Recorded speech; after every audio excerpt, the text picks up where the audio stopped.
Welcome, welcome, welcome to another Embrace Your Life chat where we're here to help heighten celebrations and lessen sorrows through a positive focus. I am here Mondays, Tuesdays, and Thursdays, and luckily and often I have guests.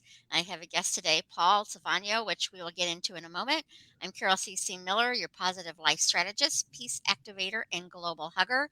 And I like to start a couple things. First of all, I'm in Chicago. Paul is in the Chicago burbs. I'm not sure which one, but in the burbs. So let us know where you're joining us from. It is a chilly, beautiful fall day here. But I do like to go over a couple of things, especially if you're new to me and my work. And the first thing is I'm not an absolutist, which means I'm not a big fan of the words always or never, good or bad, right or wrong. There are 7 billion people on this planet. I can't begin to say what is always right for 7 billion people, but I can work on the majority of the time. So my scale is 0 to 100, 0 being always negative, 100 being always positive. I don't know anybody on either of those realms. I work with my daily practices to stay in the 80 to 100% of the time happy, positive, kind, loving, compassionate, and peaceful. Fear visits me, frustration visits me, anger visits me, all of those normal feelings that we have visit me. But because of the tools I have, I don't stay there as long as I might have in the past. So that's one thing. The second thing is I'm a coach. I love supporting people in creating their dreams and working through any challenges they may be going through. I am not a therapist or a counselor. So sometimes people need that type of support to live their best life. And you are worthy of living your best life. So I highly encourage you, if you think you need that level of support, to seek it out and find the person who is right for you. But today we are here talking to Paul Zavagno about one of my favorite topics because it's not I'm a big law of attraction person, and it's not a law of attraction thing, but I feel Well, it's very complementary to it. And so we're going to talk about it. And it's the work of Byron Katie, and Paul is certified in it, and he lives it, breathes it, and has been teaching on it for many, many years. And he has certainly helped me inquire on my stressful thoughts throughout the years. So, Paul, welcome. thank you, Carol. It's a pleasure to be here once again. I love chatting with you and with the group. I am, as you said, a certified facilitator of the work of Byron Katie, and that's really a coaching practice as well. I help people to identify and then question stressful thoughts that cause chaos or discomfort in their lives. I'm also a coach, not a therapist. What I really train people to do is use this simple tool. The work of Byron Katie is a very simple tool. It's 4 questions and turnarounds, which are used to inquire into stressful thoughts that we're having.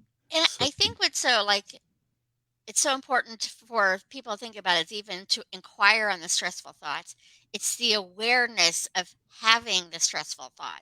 Because yeah. sometimes we just get into the spew mode and we're not even aware that we're stressed out. We're just on autopilot. So it's when you're aware of your feelings, which I say almost all the time here, then you can adjust from there. Because there's times I've known Paul for many years now, and there's many times that I've been on the call where I'm working through a stressful thought.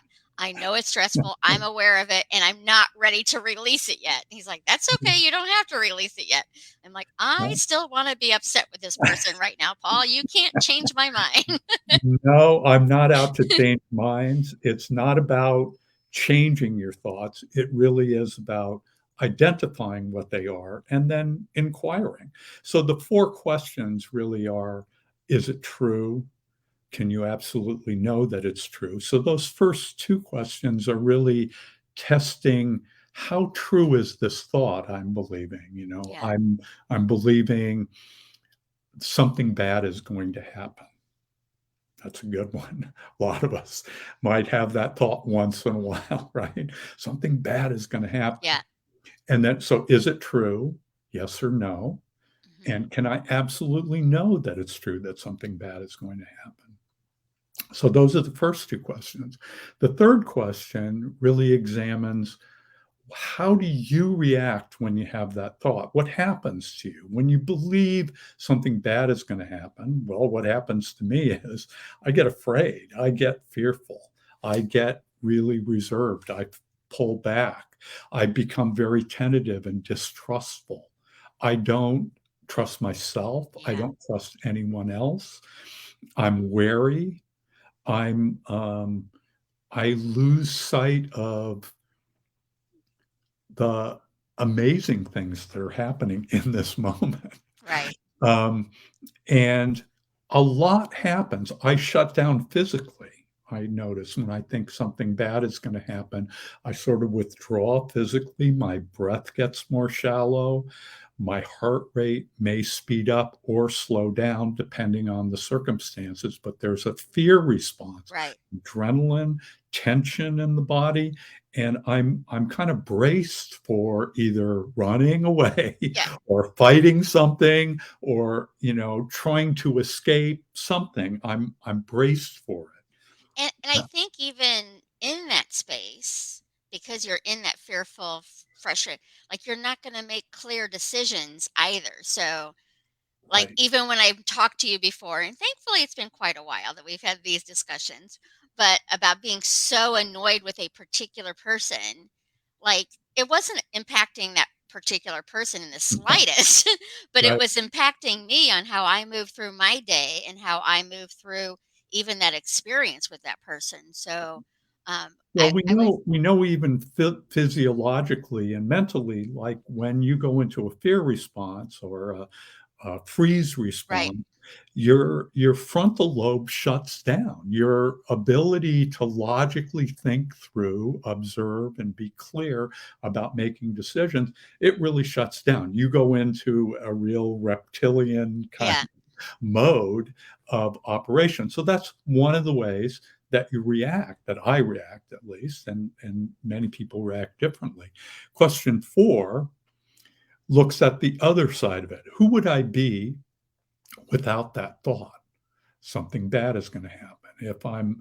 If I actually in this moment, who would I be in this moment without the thought that something bad is going to Yeah. happen? Well, I notice now I'm calmer. I'm more relaxed. I'm actually more observant. I can open up to the possibilities. I'm more trusting of myself, of other people, of the circumstances I can around find me. compassion. I can Yeah. empathize with other people. I'm not immediately braced Yeah. for, but Protection mode kind of I'm thing. Yeah. more open to it. Yeah. So those are the 4 questions, and it's not changing the thought. I'm not trying to change the thought something bad is gonna happen. I'm accepting that I'm having that thought. And you're not changing the experience, like, you're I'm not not at changing all. the person or whatever has you stressed out. I'm allowing that to be what it is, and Yeah, I'm allowing myself to be what I am and how I experience it, but I'm also looking at, "Oh, when I believe that thought, stress, fear, right. shutting down, It doesn't running feel good. away, fighting. When I don't believe that thought, when I'm not having that stressful thought, calm, peace.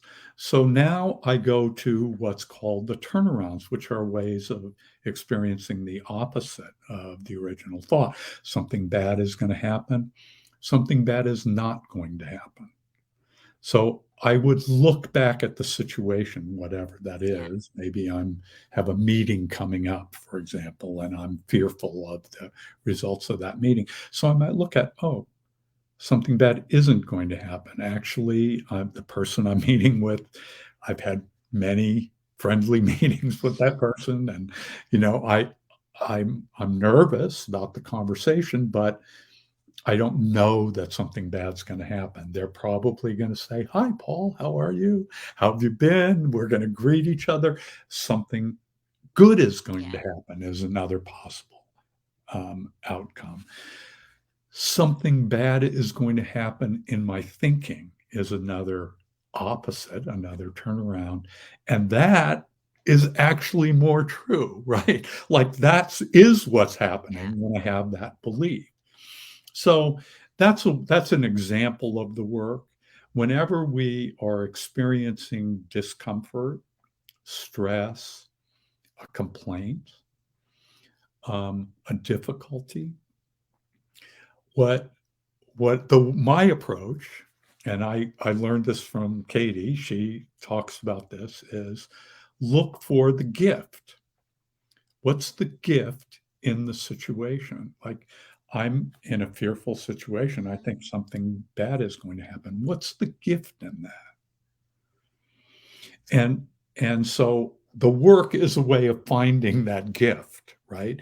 It's not just about releasing the stress or but finding what is the truth in this situation that I could learn. Well, I could actually learn that my fear comes from me. It's generated actually by me, by my thoughts about the meeting that's coming up, not the meeting. The meeting hasn't even happened, right? And I'm already experiencing Yeah. the results of it. So it can't be the meeting that's causing that because it didn't happen yet.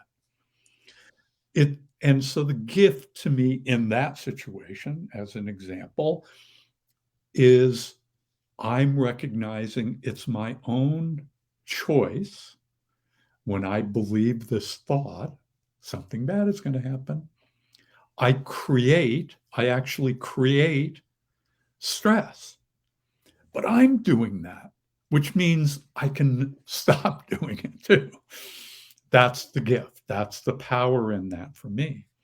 So I recently had a very dramatic example of this.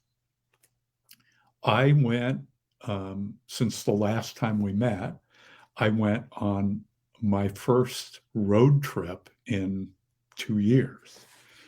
And my son and I planned this fabulous road trip.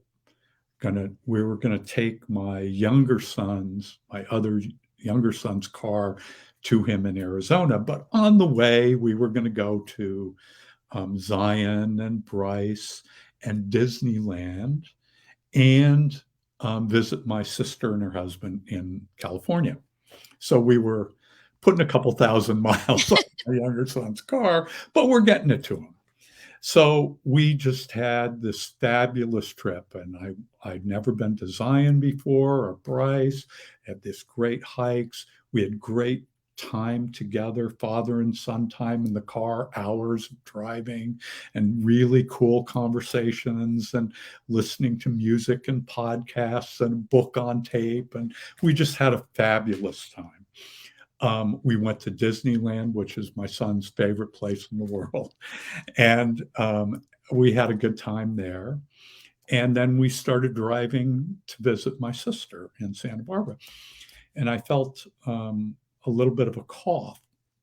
I was talking to my son about it, my sister. And my sister said, "Oh, there's wildfires out here, and you're probably reacting to the smoke that's in Yeah. the air." Okay, no problem. So I went to drove to see my sister and met her and her husband at their beautiful house in Santa Barbara, and I didn't feel good. I I didn't. I was still coughing, and I didn't feel good. And I discovered the next day when I went to the doctor that I had COVID. I got COVID. I'm fully vaccinated. I was wearing a mask. I was being safe. And sorry, you got to isolate. So that's not what I planned for this Right. road trip, right? My son, I'm afraid he's going to get it. My sister's going to get it.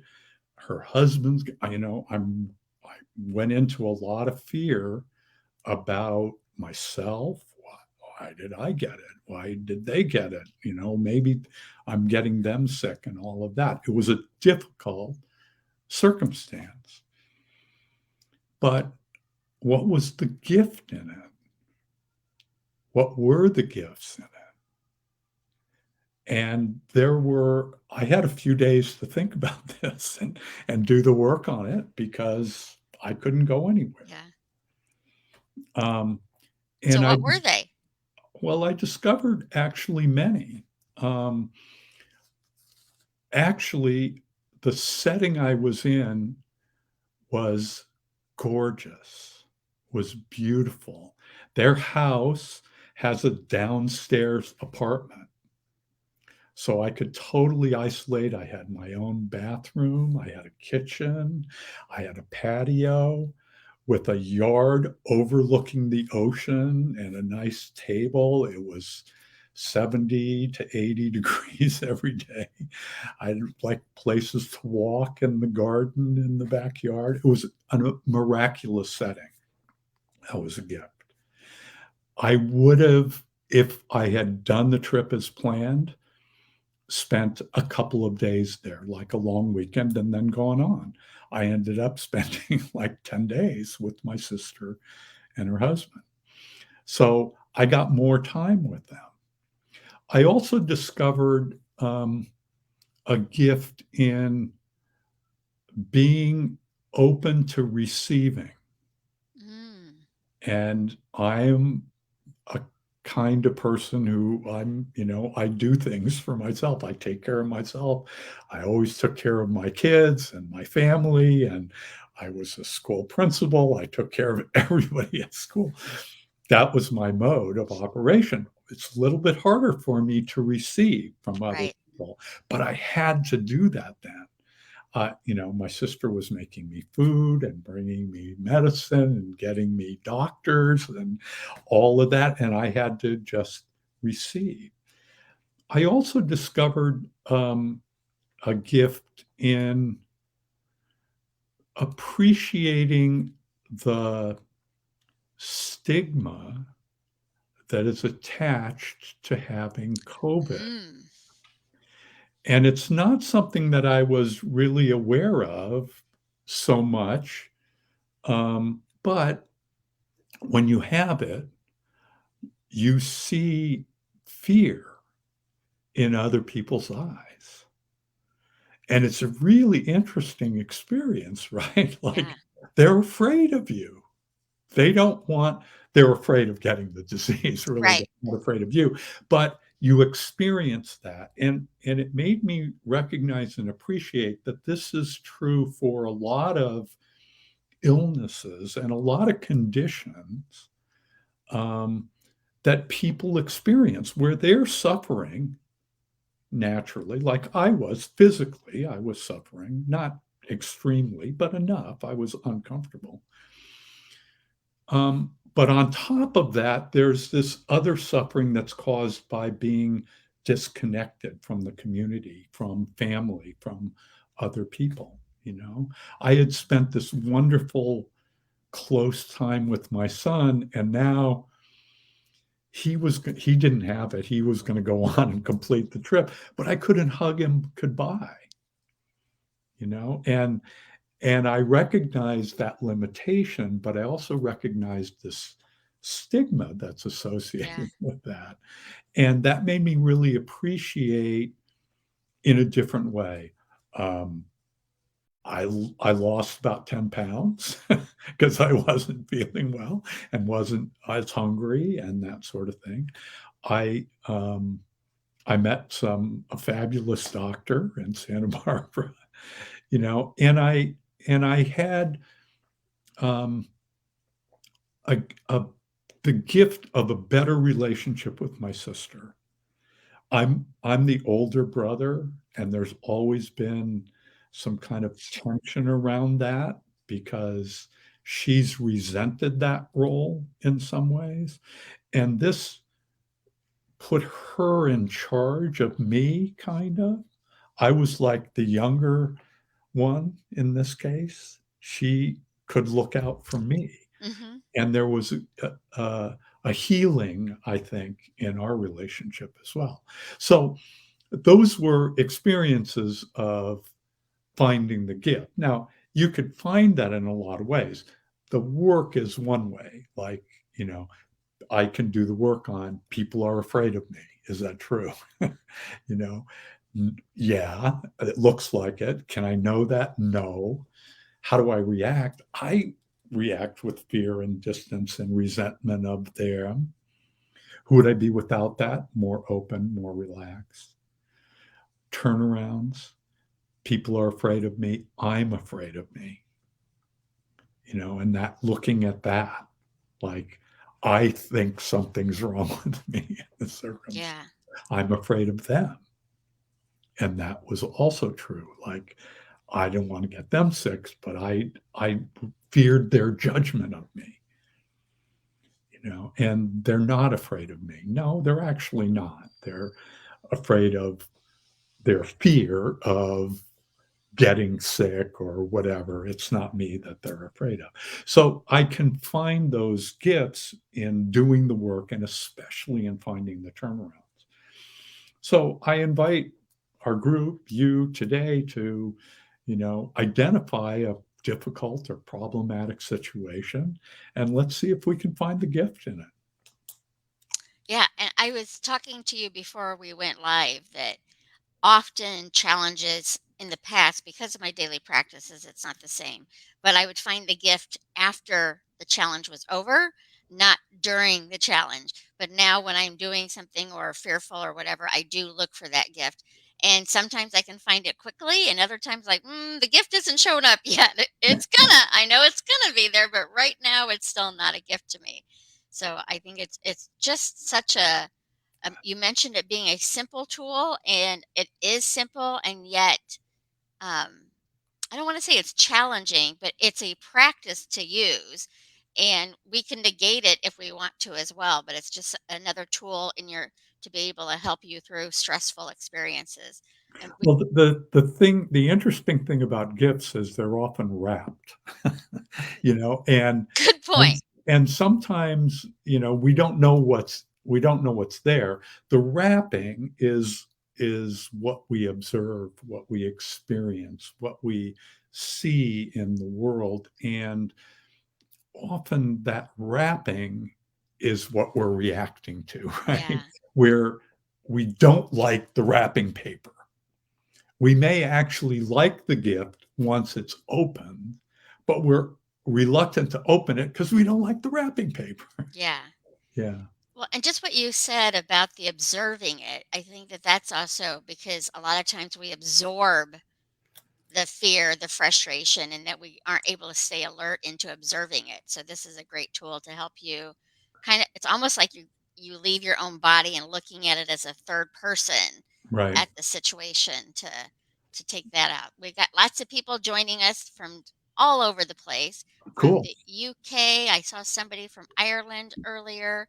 I don't see any specific questions. So if you have a question you would like to ask Paul on the work, please do. I am Rachel here. Yeah, so Rachel's partner just had a recent heart attack, so she's Yeah. looking at the gifts from that. Yeah. And even with that, Rachel, I do think it's like in that moment of she's a friend of mine. I actually know her. So in the moment of hearing that news, pretty hard to look for a gift there. But It is. as it comes through and you look at it, and you can find that in there. So good for It, you on it, looking for it. yeah, it's a practice, and there are times where it's just not clear at all, and what one of the things I experienced on my trip was that my sister's husband had had a stroke like a week before I got there. And he was dealing with nausea and um, not being able to walk as well, needing to use a walker. He fortunately had verbal ability was not impacted and thinking was not impacted, but he did have some movement impacted, and he's a musician, so his being able to finger the guitar and strum the guitar was impacted, Hmm. and he was dealing with a lot of loss, a lot of feeling of, oh no, what's going to happen, and and a lot of it's unknown too, because some of that he was told will come back, and I saw his progress in walking, for example, using a walker when I was first there. to about 5 days later using a cane. And on the day that I left, he was actually walking without a cane. So there was a lot of progress.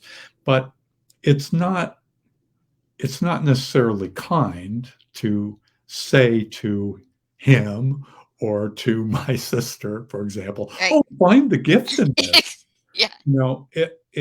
It's not something that is there may be a gift in it for him eventually, for her eventually, but it's not necessarily something we want to thrust on somebody. In fact, you talk about this as a daily practice. My experience with it is that you got you got to do this practice with things on a regular basis to be in a position to do it with the big things in life Yeah. like that, because it's too much. And it may be just getting to the place where you can say to yourself, "Oh, help me see a gift in this."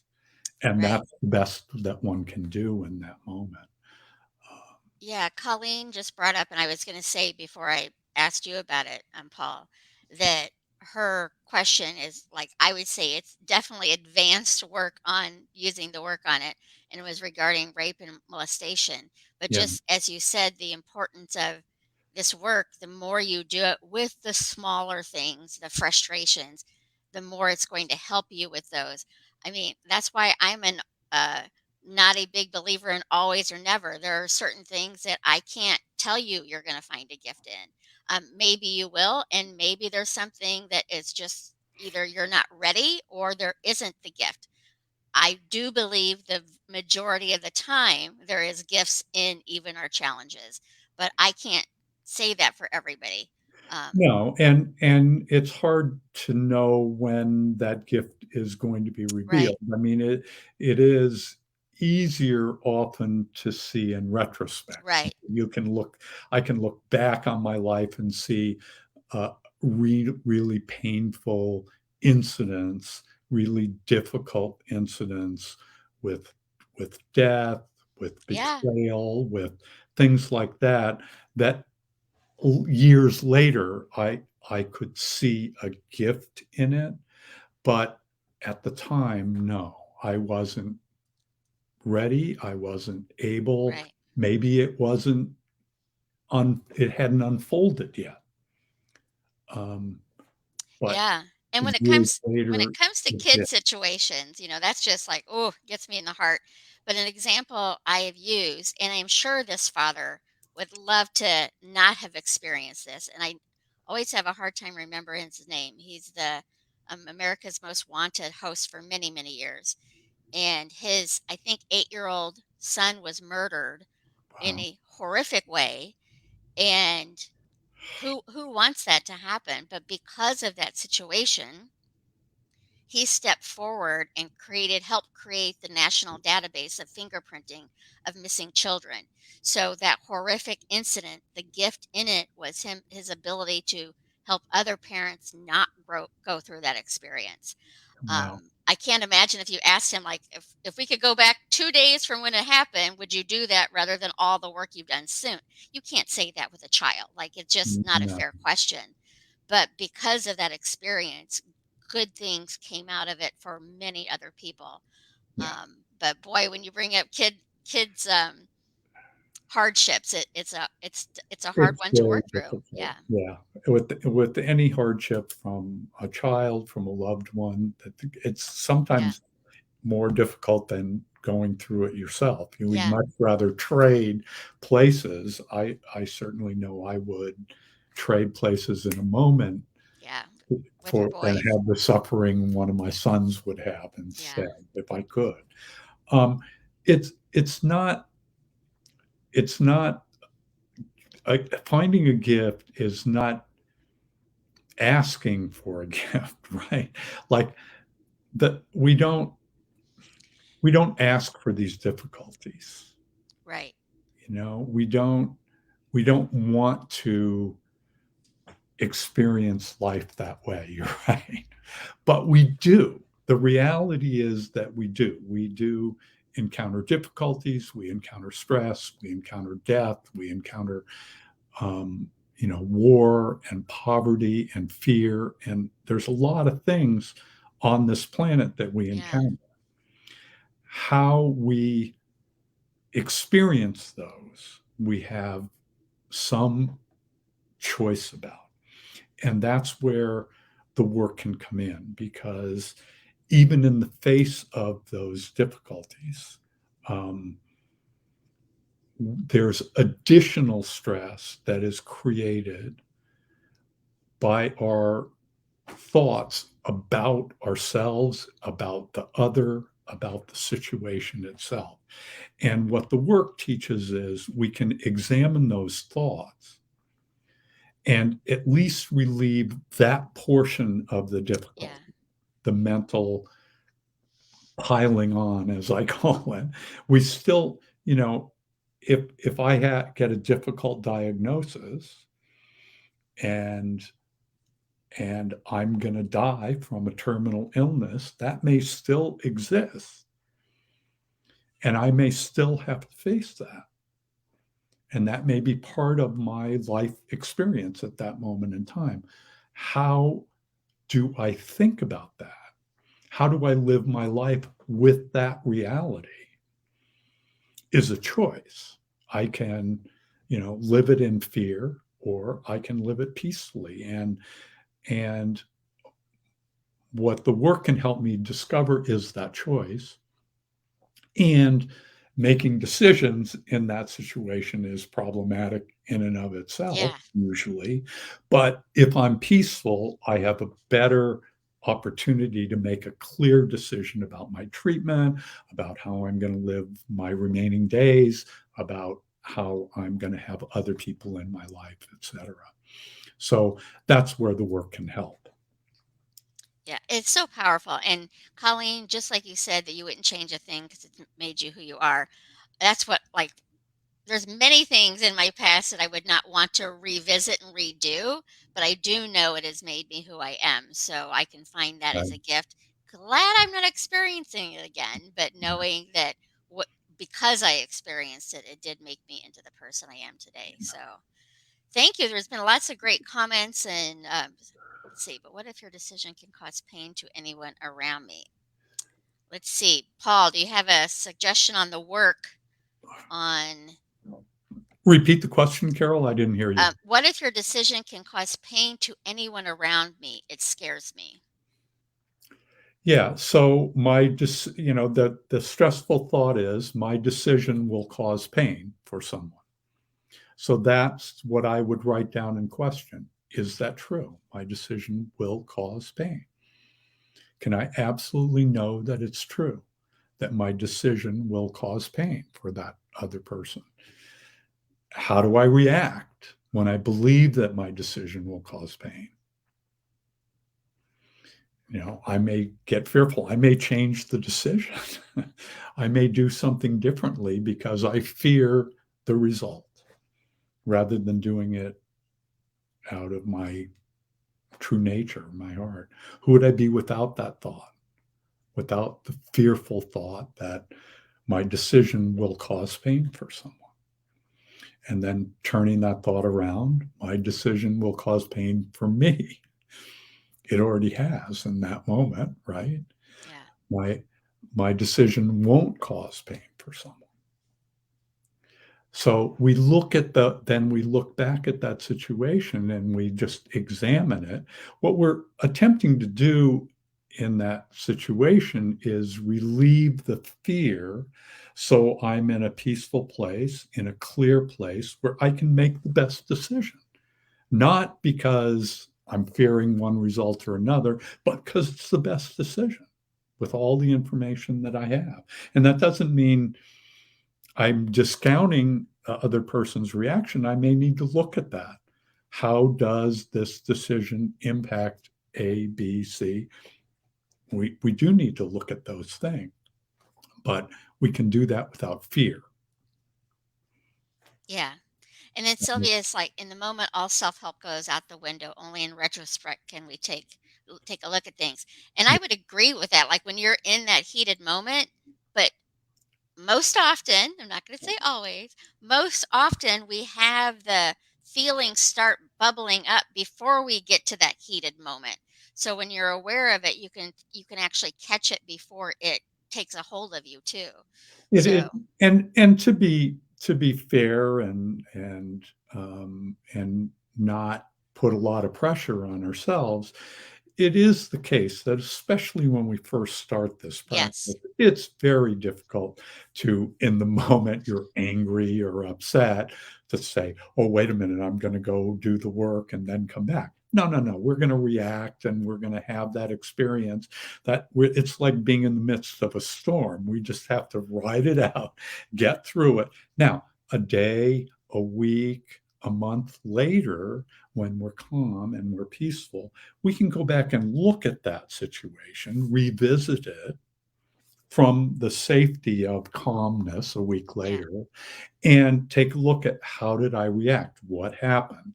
Was that true what I was believing? How did I react? Who would I have been without it? And we can learn from that experience. Now, over time, it is the case, it is my experience, I think it's yours too, Carol, that it that time comes quicker. Right. It doesn't always come in the moment. There's still times where we get triggered, we react, physiologically we react, emotionally we react, verbally we react, physically we react, and we just going to experience that. But sooner now, maybe now for me, it's a half hour later, and I can think, oh, what just happened there? Why did I get upset? What's interesting though to me, and this is where finding the gift comes in, it's kind of an attitude. Now, when I notice that I got upset, right, Yeah. I am excited about that because I You got work to do. I have work to do and I know there's a gift in it.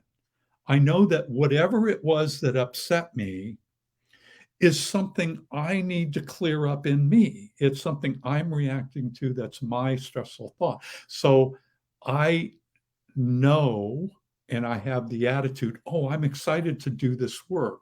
Not because I'm trying to get rid of that thought, but because that thought was a gift. It caused me to react and I got upset. Now it's going to cause me to unwrap, ask the questions, unwrap the gift, do the turnarounds, find out what that gift is. And I'm excited about that because that's one more thing for me to learn about myself. That's awesome. Tell us where people can find you, and then tell them about the work where they can Yeah, download the best worksheets. the best place if you want to learn more about the work is to go to Byron Katie's website. It's called thework.com, THEWORK, all lowercase.com. You'll find there a lot of tools for doing the work. You'll find a download of a small book that about 30 pages long that describes the work and how to do it and how to do the turnarounds and all of that. There's also some great um, videos of Katie doing the work with different people. So if you're having a particular issue, like a health issue, for example, you can find somebody else doing the work on a health issue, Yeah. and that can be helpful to you. There's worksheets to download that are free. There is under resources a helpline that's staffed like by people like myself that you can call and get advice and help on doing the work, an introduction to it. And there you'll also find practitioners. So there's a link to certified facilitators and you'll find me there. You can also go to my website, isnessismybusiness.org, and visit me there. I'm in the Chicago area. I'm in Deerfield. You asked which suburb, but I see people in a home office at home or on Skype or Zoom or on the phone, and I'm happy to work with people as well. So, And he's and here with us monthly, and thankfully. I'm here once a month if you want to come and practice. And if you're a reader, I would recommend her Katie's first book called Loving What Is. It's available. You can get it on her website. You can get it at most libraries, bookstores, Amazon, and it is a longer version of that short free version that's on the website of several hundred pages that really goes into detail. That's kind of the Bible of the work, if you will, and it explains everything really completely. Yeah, So it's I a invite really you to that. yeah, it is definitely a good book. And you can also go to YouTube and just type in Byron. It's Byron, Katie, Katie. And there's dozens and dozens and dozens of her doing the work. Yeah, absolutely. Because watching her do it, like it, it definitely, if you're not sure about it, like listening to how she proceeds, and what is it, like 30 years now she's been Yeah, doing this? she awakened in the 80s, I guess, or early 80s. Yeah, So she's been doing this for a while. She was just a normal business person, housewife, mother who went through a long depression and came to this awareness that all of her stress was a result of believing what she was thinking. And she came to see that this was true for every human being. So she worked on and figured out this simple process of the four questions and the turnarounds to help people find their own truth. So yeah, the orientation really is that everybody has equal access to wisdom, everybody has the truth within them.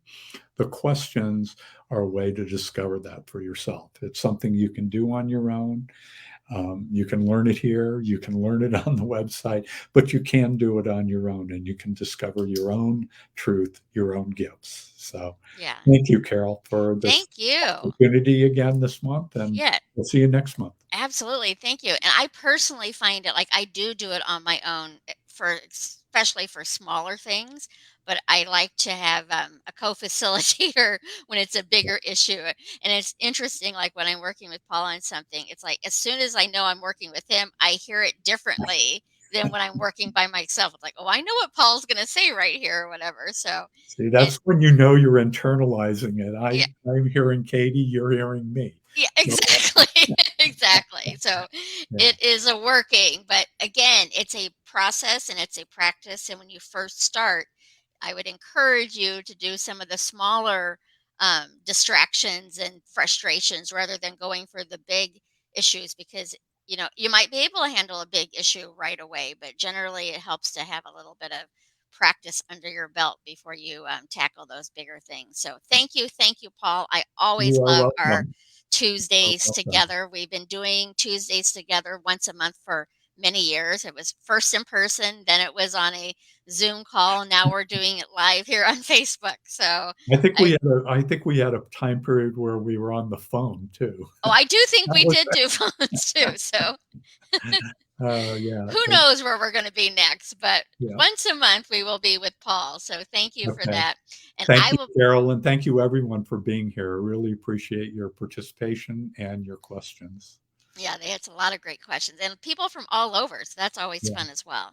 So I'll be back on Thursday with Shauna Fisher, and she is an animal communicator. So if you have a furry, feathered, I don't know, hide type pet in your life that you would like to know a little bit more about, or ones who have passed, you can come and ask her some questions, and we'll be talking about animal communication. And she does some energy healing work with animals as well.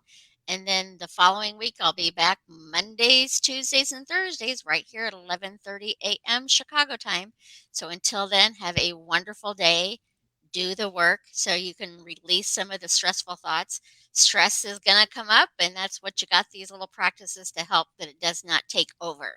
That's what I like about the work the most is I know I'm going to get stressful thoughts, but because of the work, they don't own me. I'm able to work through them quicker. So have a wonderful day, and remember, you matter. You matter to me, you matter to the world, and most importantly, you matter to you.